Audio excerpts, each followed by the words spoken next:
Nazarene, a 24-year-old full-time missionary and student who currently lives in Manila, the Philippines. She works at World Missions Communications, which is the Asia-Pacific Regional Communications Office for the Church of the Nazarene. She's pursuing a master's degree in Asia-Pacific Nazarene Theological Seminary while leading an active life, leading worship, devotionals, tutoring and teaching, plus engaged in theological research. Would you warmly welcome to the stage our next speaker, Ingrid Kiper.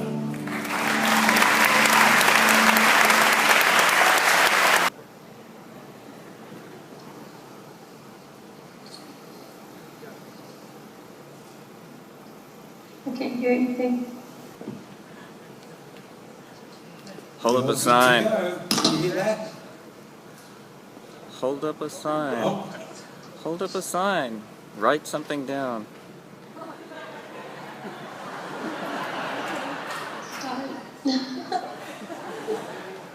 Right now? Everyone can see me, but I can't hear a thing.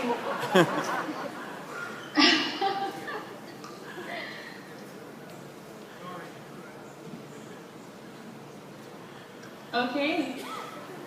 So, I can't. Hello, everyone. My name is Ingrid Kiper, and some of you guys might recognize me. I grew up in Southern Florida District, and I consider my home church to be Hollywood Church of the Nazarene. I'm now a Nazarene missionary on specialized assignment in Manila, the Philippines. When I was younger, I read all those missionary books that our church got from NMI. And I remember one specifically where a poisonous snake bit a missionary, and the closest hospital was 4 hours away.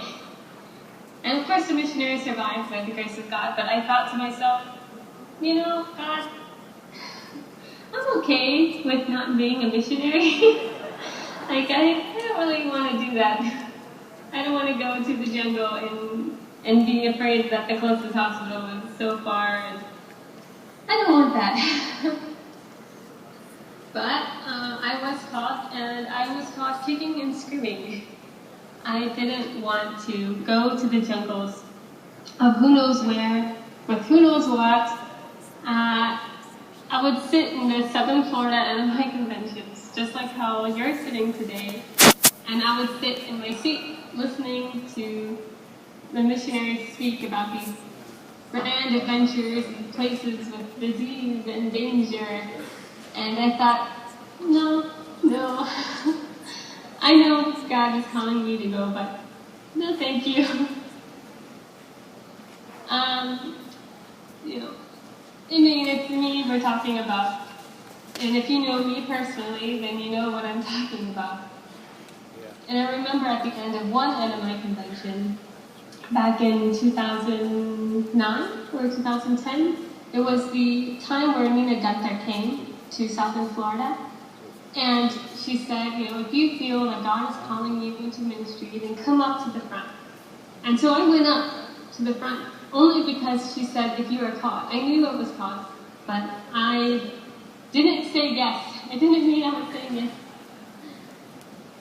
And it took years for me to finally say yes. And when I did, God called me to places I couldn't even imagine me going. See, when I imagined a missionary, like I said, I imagined the jungle, you know, people preaching in the heat with the snakes and the no Wi-Fi. And you know what I got? I got people.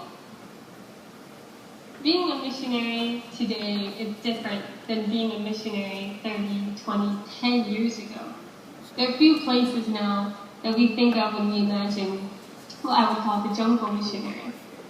Times have changed, and they are changing really fast. I mean, it's barely been 10 years since the first iPhone came out. I mean, can you believe that? Can you imagine a world without your smartphone? The world is different. The world has never been more connected. I mean, look at us. I'm speaking at the Southern Florida NMI convention while sitting in the Philippines. I mean, this couldn't happen a few years ago. And technology is growing at an exponential rate. The world is changing, and therefore, if we are going to reach the world, the way we do missions also needs to change. The way I'm doing missions, I'm sure is different than what you're used to hearing. See, I work at the Nazarene Asia Pacific Regional Communications Office in Manila, in the Philippines.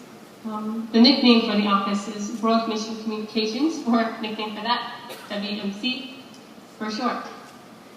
So what does that mean? It means that we provide the media resources and services for not just the Asia Pacific region, but for around the world. We are the largest Nazarene media center.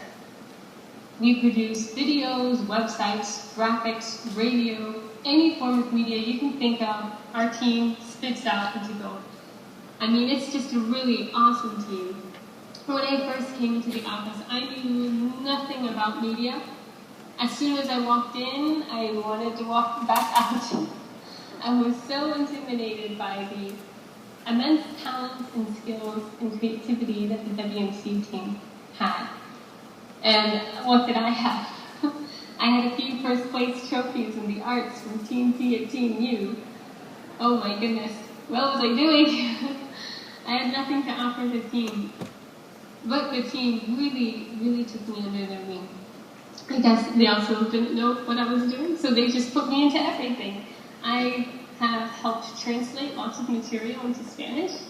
I have narrated radio, broadcasting for Africa, edited multiple tracks and videos, wrote articles for the regional websites, helped program the regional app, wrote scripts for WMC News, designed banners, brochures, learned sound editing skills, video editing, set design, graphic design. It's hardly been 1 year, and I feel like I've been loaded. And the WMC team is like no team I've ever been a part of. And they start work by not working. And let me repeat that. They start work by not working. They wait for everyone to come, and then they pray together. And they understand that when we work, we work. But when we pray, God works. People from around the world have come to our office during our morning prayers and said, there is something different about this team. The team has really taught me the power of prayer. If you ask God specifically, He will answer you specifically. At the same time I'm working at WMC, I'm also taking classes at Asia Pacific Nazarene Theological Seminary, which is just the Asia version of NTS. I'm getting my master's degree somehow. And I'm living in the single ladies dormitory, where I've been able to counsel them and tutor them and teach them English and scripture. I have led them in devotionals and worship. And despite working as a full-time missionary and a full-time student, I was able to make it on the dean's list. Woo! The school even nominated me and elected me as the academic voice for the student body. So, yay! You know, I wasn't busy enough. And when I do have spare time, I'm also involved in my local church, Tai First Church of the Nazarene, where I assist the pastor for the English services and I participate in student ministries, which is called Gen Con. So I came into the field thinking that I was going to just be helping with some design work with WMC. And they always tell you, as a missionary, once you get off the plane, everything's up in the air. You come in as a teacher, and then you become a mechanic, midwife, plumber, barber, dentist. Ministry is all about adapting to celebrities. So I expected to come on the field, helping with the design, and I ended up being whatever I needed to be. Even to the girls in the dormitory. I remember I was teaching a girl how to floss her teeth and to take care of her teeth. And I remember putting my hands into this other girl's mouth, you know, flossing the back part of her teeth and thinking, what am I doing? This is what I'm doing on the field. I am the dentist now. But that's the thing. The Lord will work in any way He wants to work. And He invites us to work with Him, wherever, whenever, with whoever. The very name of God, Yahweh, comes from the word Ege Asher Ege, which is translated into most Bibles, I am who I am, or I will be whatever I will be. God is saying to Moses, he's saying to you, he's saying to me, God is saying, I will do what I will do. I will be what I will be. I will do whatever I want, pretty much. All you need to worry about is going, and I will be with you. That is such a creative God. He's not just wise, he's not just smart, he's creative.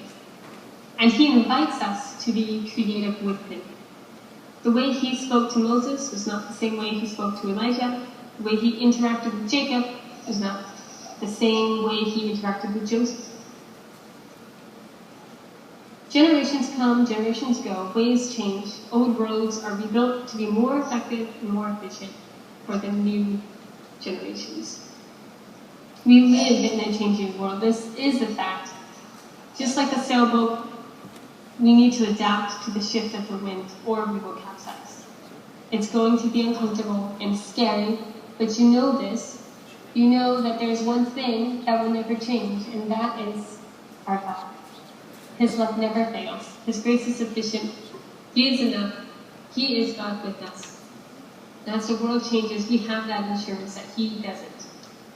And as the world changes, we have to become more creative when it comes to spreading the good news. The good news is the same. We are celebrating it this Easter season. He is risen. That is still the same. That will never change. Thanks be to God. He is good. Well, thank you so much for having me today. Thank you for all of your support over the years. And I so wish I was there with y'all in fellowship with you guys, talk to you. I miss you. And I'd like to say a quick prayer for you guys. If my prayers can reach the kingdom of heaven, it will surely reach Southern Florida. So, let us pray.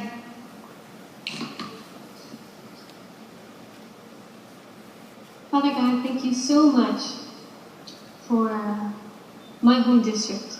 Thank you for blessing them so that they can continue to bless others, Father.